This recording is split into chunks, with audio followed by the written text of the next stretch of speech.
इयं ब्रह्म वेदांत विदो वदन्ति परं प्रधानं पुरुषं तथान्ये विश्वोद्गते कारणम् ईश्वरं वा तस्मै नमो विघ्न विनाशनाय।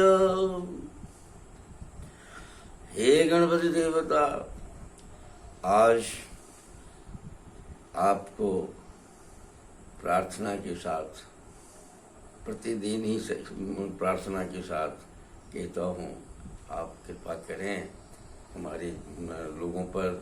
आप विवेक के देवता हैं, बुद्धि भी आप ही के साथ जुड़ी हुई है, चित चेतन अहंकार भी आप ही के साथ जुड़े हुए हैं, सब आपके सेवक के रूप में हैं।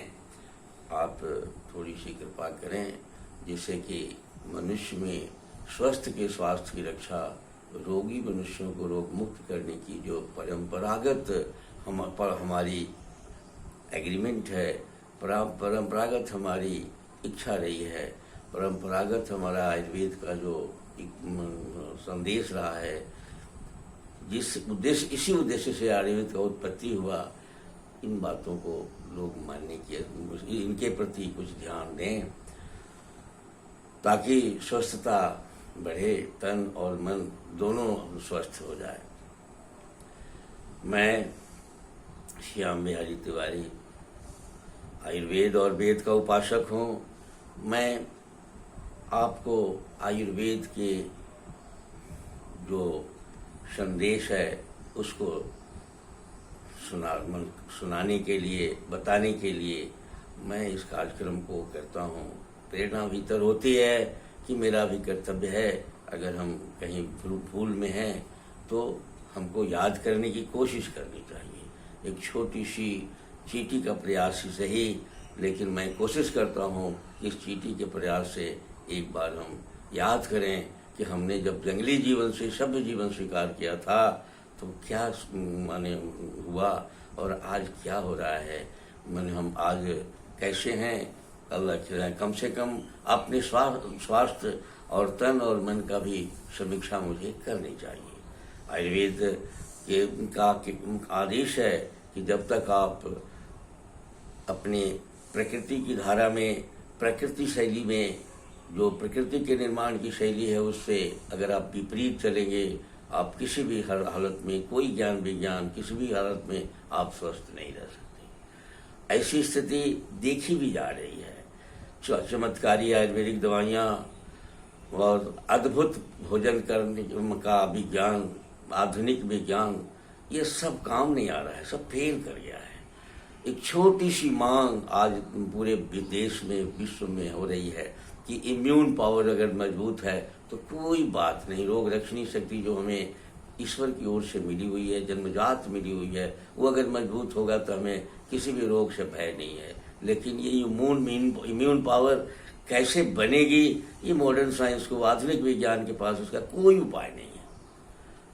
अगर ये कोई उपाय नहीं है फिर हमें चेतना चाहिए कि हम अपने प्रकृति की ओर चलें, आयुर्वेद के आदेश पर चलें। क्योंकि आयुर्वेद अगर किसी भी रोग का इलाज करता है तो रोग रक्षणी पावर पहले बना देता है, ठीक इम्यून पावर पहले मजबूत बनाता है। ऐसी स्थिति में इस कार्यक्रम के प्रति तो यह कारण आप थोड़ा सा जागृत होइए और यही एकमात्र उपाय है हमें पूर्ण स्वास्थ्य प्राप्त करने के लिए। इस कार्यक्रम को आप आगे बढ़ाएं। कार्यक्रम के तहत मन का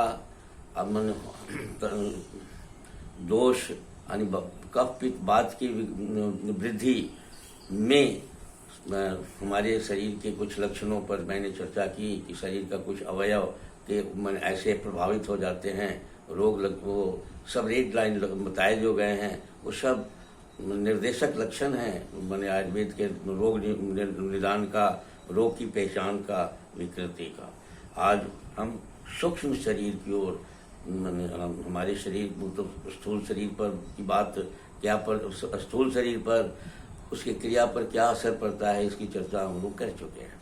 आज सूक्ष्म शरीर पर क्या असर पड़ता है, ये कफ पित्त वात के कुपित होने से।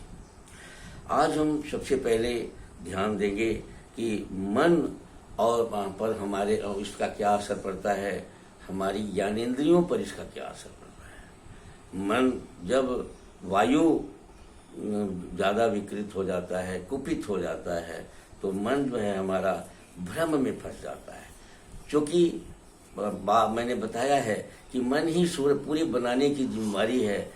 कोशिका से लेके पूरे शरीर को, तन को, मन को, यहाँ तक लेके बुद्धि इत्यादि चेतन को भी वही बनाता है। तो वह जब बनाने वाला विकृत हो जाए, बनाने वाला कुपित हो जाएगा, तो क्या होगा? भय की स्थिति में आ जाता है, भ्रम की स्थिति में आ जाता है, उदासीन हो जाता है। और हमारे भीतर की जो यूनिट है उदासीन हो जाती है, दुखी भी हो जाता है। इसलिए कि वो अपने कर्तव्य का पालन जब नहीं करता है तो दुखी है। तंत्र का मालिक है, तंत्र का निर्माता है, प्रकृति का निर्देशक तत्व है, यही सृष्टि की को आगे बढ़ाता है। तो ऐसी स्थिति में यह दुखी भी हो जाता है। अब जब ये अनिद्रा का भी शिकार होता है, तो कि बेचैनी रहती है, अनिद्रा का भी शिकार हो जाता है। और अब पित्त इसमें कुपित जब ये कुपित होता है तो पित्त जो है कम हो जाते हैं। जब पित्त कम हो जाते हैं, अग्नि कम हो जाती है, तो गर्मी की मांग, प्राकृतिक गर्मी की मांग करने लगता है, भीतर की गर्मी कम हो जाती है और ठंडा से परहेज करने लगता है। ये इसके निर्देशक लक्षण हैं। और ये इसके सैकड़ों लक्षण हैं, लेकिन ये इसके मुख्य लक्षण है कि ये जब वायु प्रकोपित होता है, हमारे तन का वायु जब प्रकोपित होता है तो वायु क्या हो जाता है?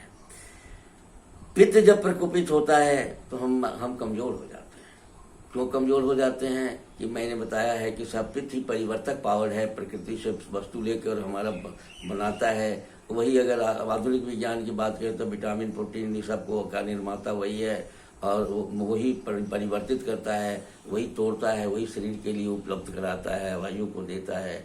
अगर वही प्रकोपित हो जाएगा तो कमजोरी तो स्वाभाविक हो जाएगी, स्वाभाविक है। और ज्ञानेंद्रियों की जो दशा है वो नशा में हो जाती है। यानी जब वो प्रकोपित हो जाता है तो ज्ञानेंद्रियों को बनाने की जो भी ज्ञानेंद्रिय बने की रूप, रस, गंध, शब्द, स्पर्श भी बिगड़ जाता है। हमारा देखने में हम जो देख रहे हैं उसमें भी देखने की शक्ति क्षीणता आ जाती है। स्वाद लेने की क्षमता भी हमारी घट जाती है और स्पर्श की भी क्षमता घट जाती है, सब क्षमता घट जाती है। चूंकि अग्नि है वही परिवर्तित पावर है और वो जब तक ले ठीक नहीं रहेगा तब ले रूप, रस, गंध, शब्द, स्पर्श, बोलने की भी पावर घट जाती है। और स्पर्श की भी पावर, यानी सेंस का भी सेंसरी नर्व्स भी हमारे कमजोर हो जाते हैं या सेंसरी शक्ति भी कमजोर हो जाती है और तो तन भी कमजोर हो जाता है। और जब ये स्थिति बन जाती है तो वहाँ की स्थिति होने के लिए नशा के जैसा लगता है कि नशा में है और बेचैनी रहती है, उसमें बहुत ज्यादा बेचैनी रहती है और उग्रता भी आ जाता है उसमें। जब बेचैनी रहती है, इरिटेट कर जाता है, उग्रता भी आ जाती है उसमें और सन्निपात की स्थिति हो जाती है। उस हालत में वह बात, पित्त, कफ लगता है कि तीनों बिगड़ गया है और वो ऐसा सीन खड़ा करता है, ऐसा परिस्थिति खड़ा करता है कि जैसे मर जाएगा। यद्यपि कि वायु को सुधार देने से वो स्थिति बड़ी जल्दी सुधर जाती है लेकिन आयुर्वेद के हिसाब से, लेकिन परिस्थितियां बहुत गंभीर दिखाई पड़ती है, बहुत कठिनाई में दिखाई पड़ता है। इसमें भी अनिद्रा होती है, लेकिन इसकी अनिद्रा जो है बेचैनी के साथ नहीं होती है, तंद्रा के साथ अनिद्रा होती है इसमें और बेहोशी इसी में होती है। अगर ये परिवर्तक पावर मेटाबॉलिक सिस्टम में अगर जैसे फर्स्ट अगर प्लाज्मा बना, अगर ये पचने में कठिनाई हो रही है तो बेहोशी आ जाएगा, मानसिक बेचैनी आ जाएगी, खिंचाव तनाव हो जाएगा, मूर्छा आ जाएगी। बहुत सिंपल है, अगर मैं उसको पचा दिया जाए तो बिल्कुल ठीक हो जाएगा वो। क्योंकि जितने लक्षण माने भयावह लक्षण जितने दिखाई पड़ते हैं वो हमारे पित्त के प्रकोपित होने पर ही दिखाई पड़ते हैं। कफ जो हमारा है वो कफ जब कुपित होता है तो उसमें सोचने की शैली करने की शैली, काम करने की शैली आलस्य और तंद्रा में चली जाती है। वह ठीक ढंग से अपना जो बना बात और पित्त के द्वारा जो बनाया गया कफ है और उस अपने भी स्वतंत्र इकाई के रूप में वो है, तो अपने तंत्र को वो संभाल नहीं पाता है, वो भी किंग कर्तव्य विमूढ़ हो जाता है। इसलिए वो बेतरतीब अपने को कर लेता है, कहीं कुछ डिपॉजिट हो जाता है, कहीं कुछ डिपॉजिट हो जाता है, मानी बहुत अजीब स्थिति बन जाती है।